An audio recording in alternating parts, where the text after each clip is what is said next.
Shall we pray? ప్రార్థన చేసుకుందాం. Loving eternal Heavenly Father, thank Thee for giving us this blessed day of Thy resurrection and granting us this blessed hope to be present in the land of living, in Thy presence to glorify Thee. ప్రేమగల పరలోకపు తండ్రి, మరి ఒకసారి పునరుద్ధాన దినంన సజీవుల దేశంలో మేము ఇంకా సజీవులుగా ఉండి మిమ్మల్ని ఆరాధించే ధన్యత కొరకై మీ హృదయమార వందనాలు చెల్లిస్తున్నాం. Heavenly Father, thank Thee and praise Thee in spite of so many restrictions Thou hast made available this provision for us through the technology to reach people. ప్రభు, ఎన్నో హద్దుబాట్లు ఉన్నప్పటికీ కూడా ఈ సాంకేతిక ద్వారా మీ యొక్క ప్రజలను చేరుకుంటలో ఇచ్చిన ఈ యొక్క సదుపాయం కొరకై మీ హృదయమార స్తోత్రం చెల్లిస్తున్నాం. Little time we want to spend around Thy word. Lord, help us that we may offer our sacrifice of our lips with our hearts filled of gratitude at Thy altar, at Thy holy feet. ప్రభు, కొద్దిసేపు మీ వాక్యం చూసుకుంటుండగా మా జిహ్వా ఫలాన్ని మీ పాదపీఠం దగ్గర మీ యొక్క పరిశుద్ధ స్థలం దగ్గర అర్పించటకు మా హృదయాలు ఎత్తుటకు కృతజ్ఞత నింపుకొని ప్రార్థిస్తున్నాం. Heavenly Father, Thou may only give us Thy words from heavenly places. పరలోకం నుంచి మీరే మీ వాక్కును మాకు దయచేయండి ప్రభువా. Heavenly Father, remember Isaiah 56:1. యెషయా గ్రంథము 56 కూడా జ్ఞాపకం చేసుకోండి. And also Lord Father, Jeremiah 1:9. 21:9 ఎత్తి పట్టుకుంటున్నాం ప్రభువా.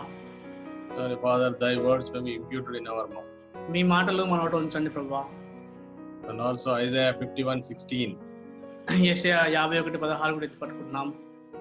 Lord, Thou may speak to us and give us Thy word. మీరే మాతో మాట్లాడి మీ వాక్యం మాకు దయచేయండి. And enable us that our hearts may be lifted up, so that as Thou hast smelled the sweet smelling savor when the offer of sacrifice was offered by Noah, so Lord, you may also feel the sweet smelling savor by our worship. ప్రభువా, నోవాహు బలిర్పణ చేసినప్పుడు ఒక పరిమళ సువాసన ఎట్లయితే మరి ఆగ్రహించినారు, అదే రీతిగా ప్రభువా మా యొక్క ఆరాధన కూడా తండ్రి మీకు పరిమళ సువాసనగా అర్పించటకు మా హృదయంలో ఎత్తుమని ప్రార్థిస్తున్నాం. Grant us utterance from heavenly places and take away all kinds of technical impediments, so that there may be a free flow of Thy word. ప్రభువా, మరి సాంకేతిక లోపాలు ఎటువంటి కూడా లేకుండా మీ యొక్క వాక్యము ధారాళంగా ప్రవహించినట్లు కావాల్సిన బలహీనతలన్నిటి తొలగించి మీరే సహాయం చేయని ప్రార్థిస్తున్నాం. Keep myself and Jeevan under Thy mighty wings, and grant us Thy heavenly grace to release Thy word. ప్రభువా, నన్ను అంకుల్ని కూడా మీ యొక్క బలమైన రెక్కల కింద ఉంచి మీ వాక్యాన్ని విడుదల చేయడంలో సహాయం చేయమని ప్రార్థిస్తున్నాం. Let the Savior crucified may be visible unto Thy children. శిలువ వేయబడిన క్రీస్తు మాత్రమే మీ విడుదల కనబడటకు సహాయం చేయండి. And put me under Thy feet, and use me as seemeth as good in Thy sight. నన్ను మీ పాదముల కింద ఉంచి మీ దృష్టికి అనుకూలంగా వాడుకోండి ప్రభువా. And Lord, this little time may be remembered in eternity, and may be of eternal joy. ఈ కొద్ది సమయము నిత్యతను జ్ఞాపకం చేసుకోండి, నిత్యమైన సంతోష కారణంగా చేయమని ప్రార్థిస్తున్నాం. And as we are making this little effort, Thy grace and Thy blessing may be assured upon us. ఈ చిన్న ప్రయత్నాన్ని మీరే దీవించి మీ కృప మా పైన కుమ్మరించండి ప్రభువా. Committing ourselves into Thy mighty and blessed hands, and ask this prayer with thanksgiving in precious, mighty and matchless name of our Lord and Savior Jesus Christ. మమ్మల్ని మీరు దీవించే బలమైన హస్తాలకు అప్పచెప్తూ కృతజ్ఞతతో యేసుక్రీస్తు వారు ఉన్నతంగా హెచ్చించబడిన అసమానమైన శక్తి గల ప్రశస్తమైన నామంలో ప్రార్థించి అడుగుతున్నాం తండ్రి, ఆమేన్. For this morning portion, before we enter into worship, I would read only one verse from Psalm 18. ఉదయకాలము మనం ఆరాధనలో ప్రవేశించక మునుపు 18వ కీర్తన నుంచి ఒక వచనం మాత్రం చదువుకుందాం మనం. Psalm 18 verse 2, Brother Jeevan will read. Kindly see in your Bibles. కీర్తన 18 2వ వచనం చదువుతాను, దయచేసి బైబిల్ గమనించండి. యెహోవా నా శైలము, నా కోట, నన్ను రక్షించువాడు నా కేడము, నా రక్షణ శృంగము, నా ఉన్నత దుర్గము, నా దేవుడు, నేను ఆశ్రయించి ఉన్న నా దుర్గము. In Telugu it is only fortress, but in English it says the Lord is my rock and my fortress. అక్కడ తెలుగులో చూస్తే కోట నా శైలం రాయబడింది, కానీ ఇంగ్లీష్లో గమనిస్తే నా యొక్క బండ అన్నట్టుగా రాయబడింది. అక్కడ Lord Jesus Christ is the rock of our salvation. యేసు ప్రభువు వారు మన రక్షణ దుర్గంగా ఉంటున్నారు. Lord Jesus Christ is the rock of our deliverer. యేసు ప్రభువు వారు మనల్ని విడిపించే ఆ యొక్క శైలమై ఉంటున్నాడు ఆయన. And then he is the fortress where you can hide in it.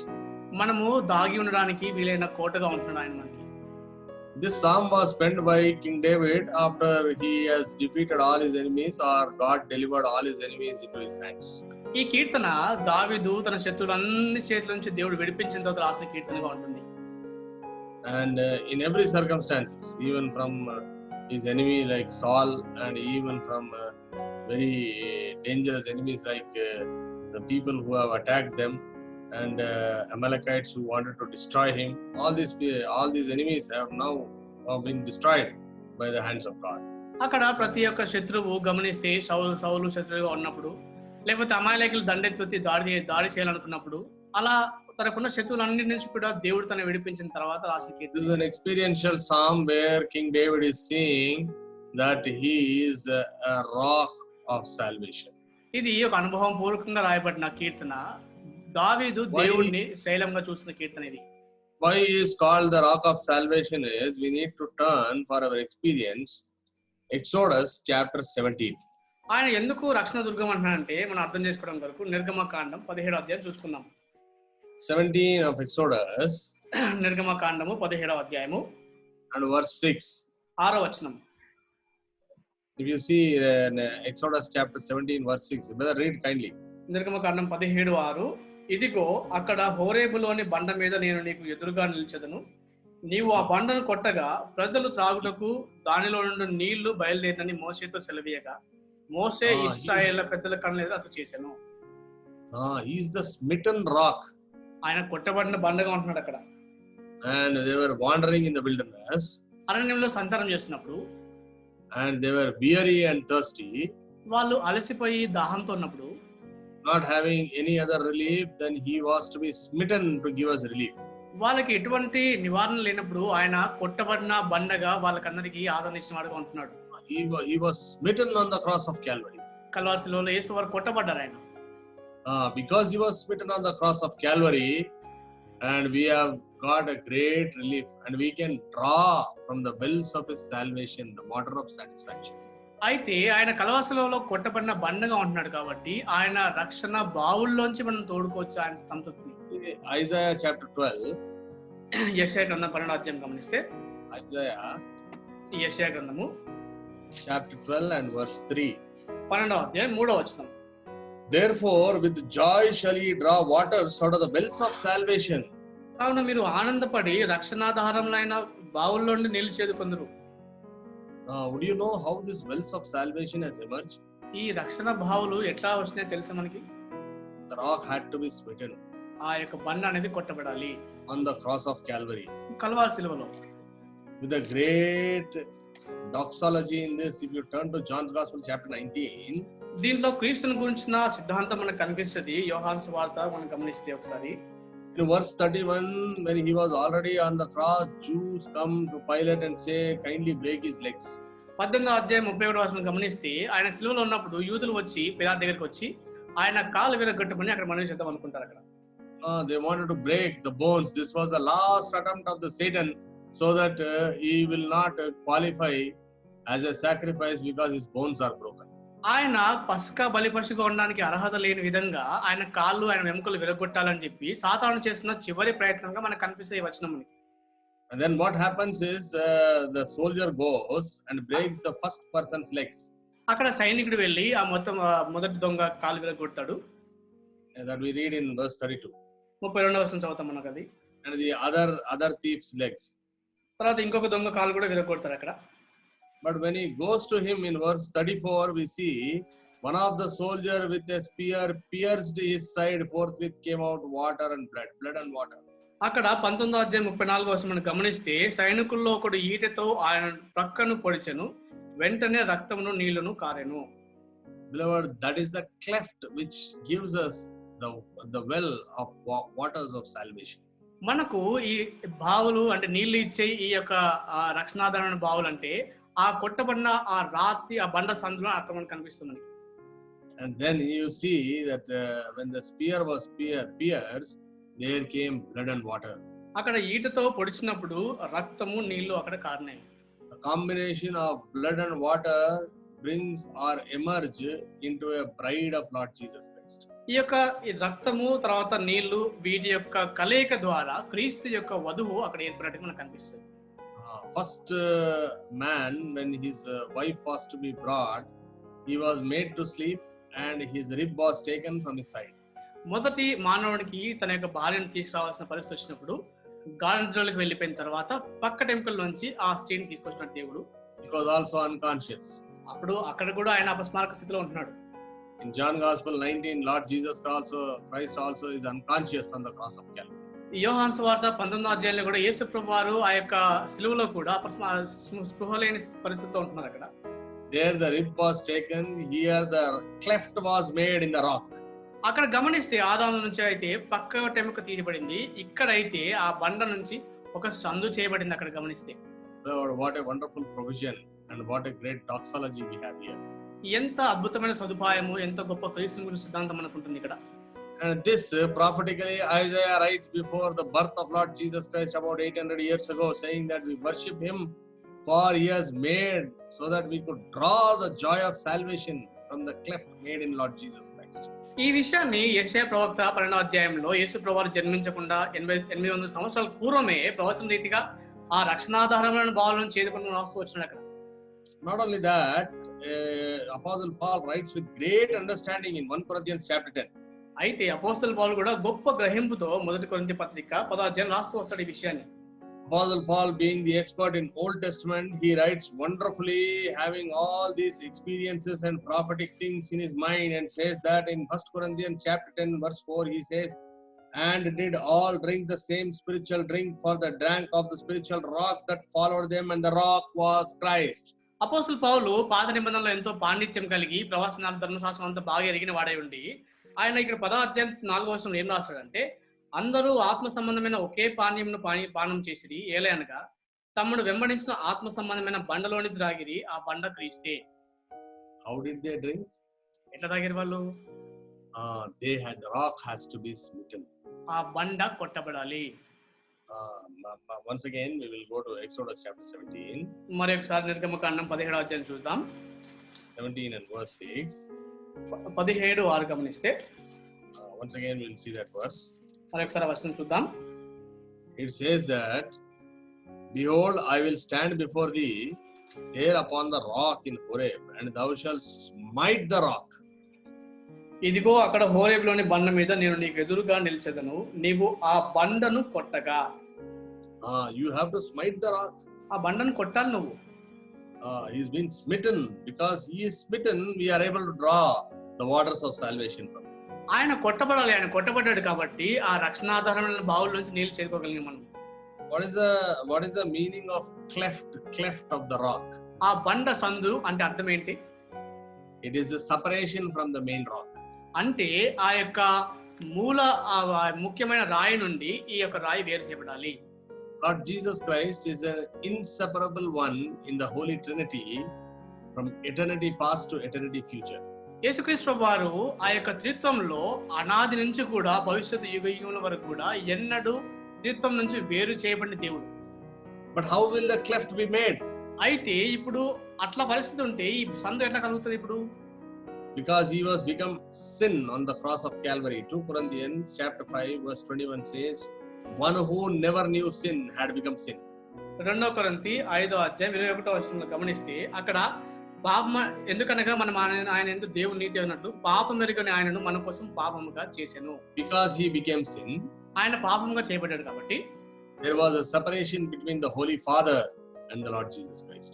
అక్కడ పరిశుద్ధమైన తండ్రికి యేసు ప్రభువారికి ఒక ఎడబాటు అనేది కలిగింది అక్కడ. That is called the cleft in the rock. ఆ రీతిగా బండ సంధి ఏర్పడింది. Beloved, do you understand what kind of a price the Lord Jesus Christ paid in order to grant you and me salvation? నీకు నాకు రక్షణ ఇష్ట కొరకు యేసు ప్రభువారు ఎటువంటి క్రయం చెల్లించడం మనం అర్థం చేసుకోగలమా? He had to be separated and he had to be made as a sin, and the Holy Father, when Holy Father comes, he cannot tolerate sin, he cannot see sin, therefore the separation. ఆయన వేరు చేయబడాలి. పాపంగా చేయబడ్డప్పుడు పరిశుద్ధమైన తండ్రి పాపము సహించలేడు, చూడలేడు కాబట్టి అక్కడ యేసు ప్రభువారు వేరు చేయబడ్డాడు. అక్కడ he became sin in order to make you and me righteous. నిన్ను నన్ను నీతిమంతులుగా చేయడం కొరకు ఆయన పాపంగా చేయబడ్డాడు అక్కడ. That reason we worship him, we glorify him. ఆ కారణం కొరకు ఆయన్ని ఆరాధించి మహింపరుస్తాము. We thank him and we praise him. ఆయన కృతజ్ఞతలు చెల్లించి స్తుతులు చెల్లిస్తాము. And we praise him and tell him, Lord Jesus Christ, what a great price you have paid. You are the rock of our salvation. You have followed us. and you have granted us the joy of the wells of waters of salvation. ప్రభు యేసు ప్రభువా రక్షణ దుర్గంగా ఉంటున్నావు, మమ్మల్ని వెంబడించిన దేవుడవు, మాకు రక్షణాధారణ బావుల నుంచి నీళ్ళు ఇచ్చినావు అని చెప్పేసి ఆయన స్తుతించి ఆరాధిస్తాం. And not only that, if you turn to Psalm 118, అంత మాత్రమే కాదు, 118వ కీర్తన గమనిస్తే he was not only smitten.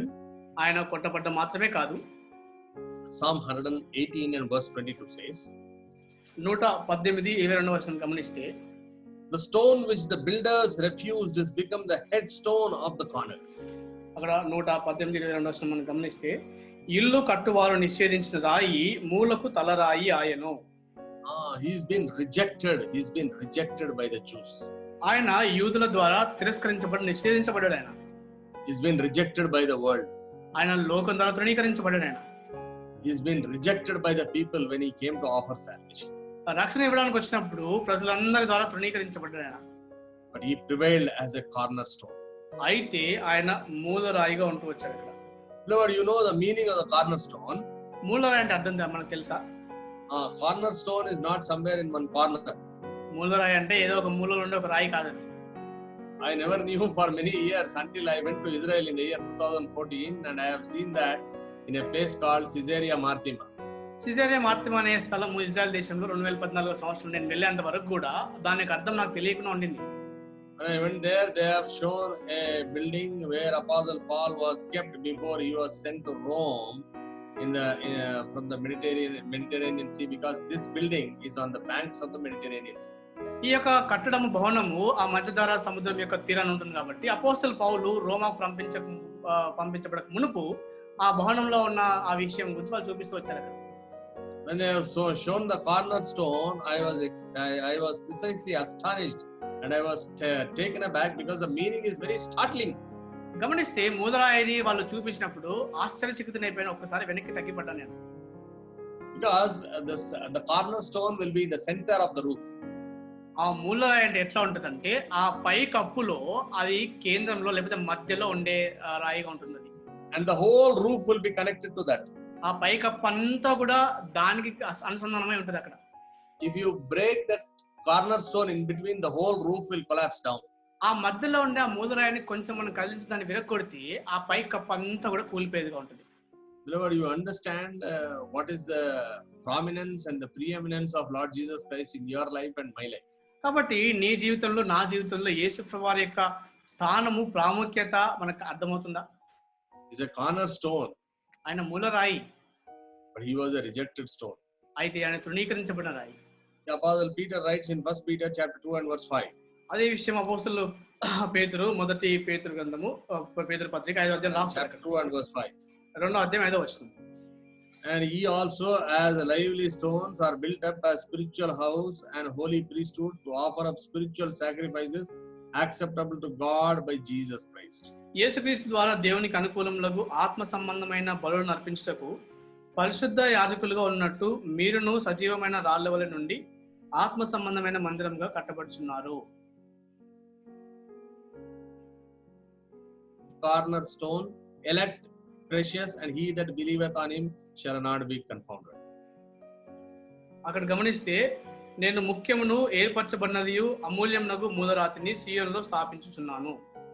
And then in verse 7 he says, 7వ వచనంలో ఏమంటారంటే, which be disobedient, the stone which the builders disallowed, the same is made the head of the cornerstone. ఆయన అమూల్యమైన వాడు విశ్వాసింపని వారికైతే ఇల్లు కట్టువారు ఏ రాతిని నిషేధించిరో అదే మూలకు తలరాయి ఆయను. He is the smitten rock. కొట్టబడిన రాబండ ఆయన. And separated from the holy God. పరిశుద్ధమైన దేవుడి నుంచి వేరు చేయబడ్డవాడు. And he is a rejected rock. ఆయన నిషేధించబడిన రాయి ఆయన. Because he was rejected rock, ఆయన నిషేధించబడిన రాయి కాబట్టి we are able to taste the fountains of the living waters. ఆ యొక్క జీవజలముల యొక్క ఊటలో దాన్ని మనము రుచించగలుగుతున్నాము. In our earthly life, మన భూ సంబంధమైన విషయంలో కూడా, and also in heavenly places in Revelation chapter 7. ప్రకటన గ్రంథము 7వ అధ్యాయంలో పరలోక స్థలాల విషయంలో చూస్తే, when you go to heaven in Revelation chapter 7 and verse 17, ప్రకటన గ్రంథము 7వ అధ్యాయం 17వ వచనంలో మనం పరలోకానికి వెళ్ళినప్పుడు ఏమవుతుందంటే, for the lamb which is in the midst of the throne shall feed them and shall lead them unto living fountains of waters, and God shall wipe away all tears from their eyes. 7:17 ప్రకటన ఏలయనగా సింహాసన మధ్యమందుండు గొర్రెపిల్ల వారికి కాపరి అయి జీవజలముల బుగ్గల ఎద్దుకు వారిని నడిపించును. దేవుడే వారి కన్నుల నుండి ప్రతి బాష్ప బిందువును తుడిచివేయును. Therefore we worship our God. కాబట్టి మనం దేవుని ఆరాధిస్తామని. Beloved, we need to observe something very carefully. కొన్ని విషయాలు చాలా జాగ్రత్తగా గమనించాలి మనం. He offers us the drink of the salvation, or the cup of salvation in this world. ఈ లోకంలో రక్షణ పాత్ర నుంచి మనకు ఆ యొక్క రక్షణ అనుగ్రహిస్తూ వచ్చాడు. Not only in this world, he offers us in heaven. ఈ లోకంలో మాత్రమే కాదు, అది పరలోకంలో కూడా ఇచ్చే దేవుడు ఆయన. And if you go to Revelation chapter 21, then the old heaven and earth will be passed away. మనం గమనిస్తే ప్రకటన గ్రంథం 21వ వచనంసరికి ఆ యొక్క పాత మొదటి ఆకాశం మొదటి భూమి అన్ని గతించిపోతాయి అక్కడ. That means we have tasted on the earth, we have tasted on the heaven, and then now heaven and earth is taken away. మనము భూమి మీద అనుభవించాం, ఆకాశం అనుభవించాం కాబట్టి ఆ రెండు కూడా అవి తొలగించబడ్డాయి ఇప్పుడు చూస్తే గమనిస్తే. Because in Revelation chapter 20 verse 11 we say that old heaven and earth fled away, like that it is written. అక్కడ ప్రకటన గ్రంథము 20:11వ వచనంలో భూమి ఆకాశంలో ఆయన సముఖం నుండి పారిపోయిన విషయం చదువుతామని అక్కడ. This is the kinetic theory of matter. We said we will get back to you with diagrams, and this is something to do with physics. We will explain it to you. ఇది భౌతిక శాస్త్రం సంబంధించి kinetic theory of gases అనే దానికి సంబంధించిన విషయము. దీని తర్వాత ఇప్పుడు ఒక చిత్రపటంతో ఒక వీడియోతో ముందుకు వస్తాం మీ దగ్గరికి. And then when this has gone away, see in Revelation chapter 21 verse 1. అక్కడ 21వ వచనం మనం గమనిస్తే ఆ మొదటి ఆకాశం మొదటి భూమి గతించిపోయినప్పుడు and now the new heavens and new earth has come. కొత్త ఆకాశం కొత్త భూమి చూశాడు అక్కడ. And in new heaven and new earth there is no sea. గమనిస్తే ఆ కొత్త ఆకాశం కొత్త భూమిలో సముద్రమే ఇక లేదు అంటున్నాడు అక్కడ. Lord, you should understand one thing. ఒక విషయం గమనించాలి మనము. In the old creation, sea is 2/3 of earth and 1/3 is land. గమనిస్తే ఆ పాత సృష్టిలో లేకపోతే మొదటి సృష్టిలో గమనిస్తే సముద్రం అనేది ఒక రెండంతలుగా ఉంటుంది. ఇది భూమి నేల అనేది ఒక భాగం కనిపిస్తుంది మనకి. 1/3 is only earth and 2/3 is the sea. గమనిస్తే 30% మాత్రమే మనకి నేలగా ఉంటుంది. దాదాపు 70% వరకు కూడా అంతా కూడా నీళ్ళే లేకపోతే సముద్రం అని చెప్పొచ్చు. That means the old creation, that is the present creation, is water based creation. అంటే ప్రస్తుతం ఉన్న సృష్టి అంతా కూడా జలాధారమైన సృష్టి అని చెప్పొచ్చు ఒక మాటలో. You know, man's blood contains 90% of water. మానవ రక్తంలో కూడా 90% నీళ్ళే ఉంటాయి. Man's muscle contains 65% of water. మనుషుల యొక్క కండరాల్లో 65% నీళ్లు ఉంటాయి. And you know, even in the plants there is 90% of water. ఈ యొక్క చెట్లలో గమనిస్తే 90% నీళ్ళే ఉంటాయి అక్కడ. Animals also more than 60% of water. జంతువుల్లో కూడా 60% వరకు నీళ్ళే ఉంటాయి. Everything water based thing. Otherwise you cannot survive without drinking water. సృష్టి అంతా కూడా జలాధారమైన సృష్టి కాబట్టి నీళ్ళు లేకపోతే బ్రతకలేం మనం. But in the new creation, అయితే కొత్త సృష్టిలో గమనిస్తే sea is no longer there. సముద్రము ఇకను లేదు. What our many theologians they say because he's thrown all our sins into the sea is not there.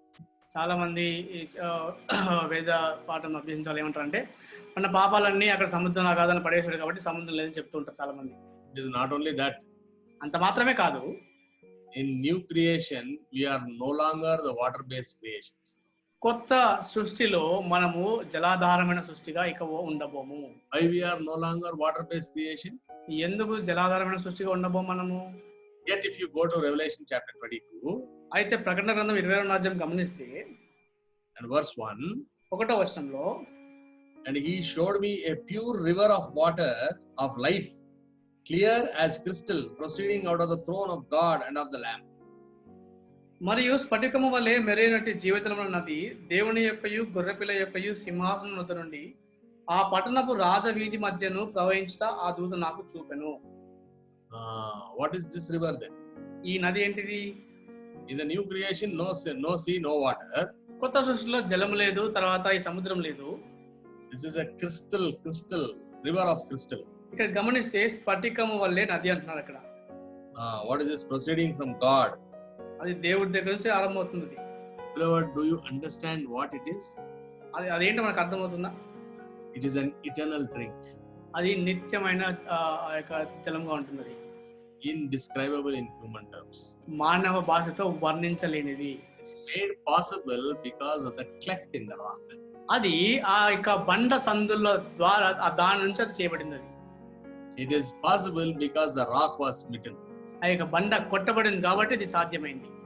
It is possible because the rock was rejected. ఆ యొక్క రాయి నిషేధించబడింది కాబట్టి ఇది సాధ్యమైంది. Not only that, అంత మాత్రమే కాదు, in the year 1763, Augustus Toplady, a man from England, 1763 సంవత్సరంలో అగస్టస్ టాప్లన్ అని ఇంగ్లాండ్ దేశం చెందిన ఒక వ్యక్తి he was stuck up in a storm. ఒక తుఫాన్లో ఇరుక్కుపోయినాడు. Naturally, in 1763, there are no shelters or something like that, so he had to run to a huge rock, and there was a cleft in that rock, and he went and hid himself in between that rock. గమనిస్తే ఆ శతాబ్దంలో అక్కడ ఎక్కువ ఆశ్రయపురాలు ఎక్కువ లేవు కాబట్టి ఆ తుఫాన్లో ఇరుక్కున్న తర్వాత దాని నుంచి బయటపడి తప్పించుకొని ఒక బండ సందులోకి వెళ్ళి అక్కడ దాచుకున్నాడు అక్కడ.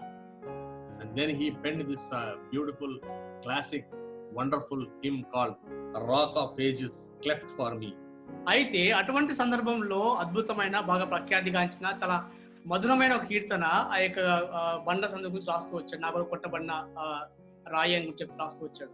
Which has been sung in the whole Christendom, across the world, across the globe for centuries.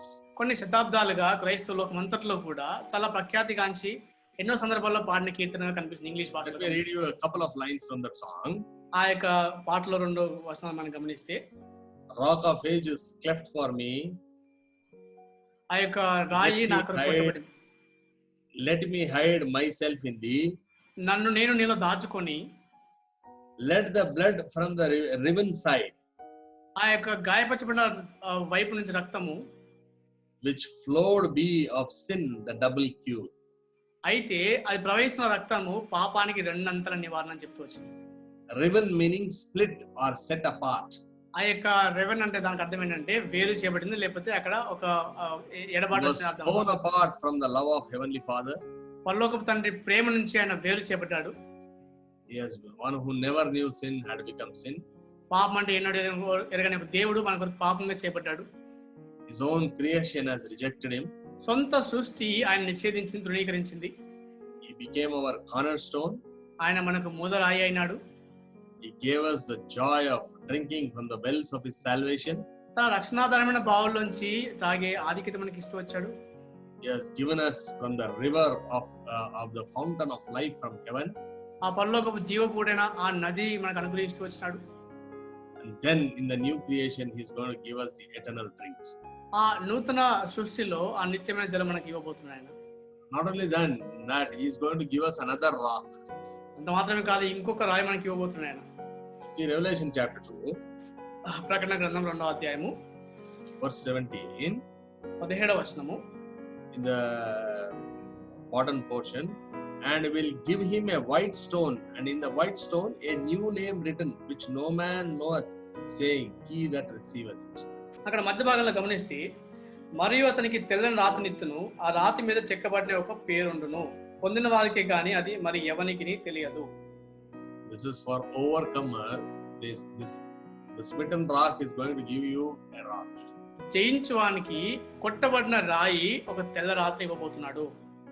And with your new name on it. దాని మీద నీకు కొత్త పేరు పెట్టిస్తాడు. To satisfy you with the fountains of eternal drink. ఆ నిత్యమైన జలం ద్వారా నేను తృప్తిపరచబోతున్నాడు. Not only that, in the beginning we have also seen that he is the rock of deliverance. మనం ఆరంభంలో చూసిన రీతిగా ఆయన విడుదల కలిగించే రాయిగా ఉంటున్నాడు. In 1 Samuel chapter 17 we see that classic battle between Goliath and David. మొదటి సమూయేలు 17వ అధ్యాయంలో బాగా ప్రఖ్యాతిగాంచిన దావీదు గొలియాతు సందర్భం మనకు తెలుసు. And there we see that how he becomes a small rock of deliverance to get delivered from the reproach of this Philistine. ఈ ఫిలిస్తీన్ నింద నుంచి విడిపించువాడుగా ఆ చిన్న రాయిగా మనకు మనం చూస్తాం అక్కడ. This Philistine in 1 Samuel chapter 17 and verse 16, he was reproaching for 40 days, like that we read.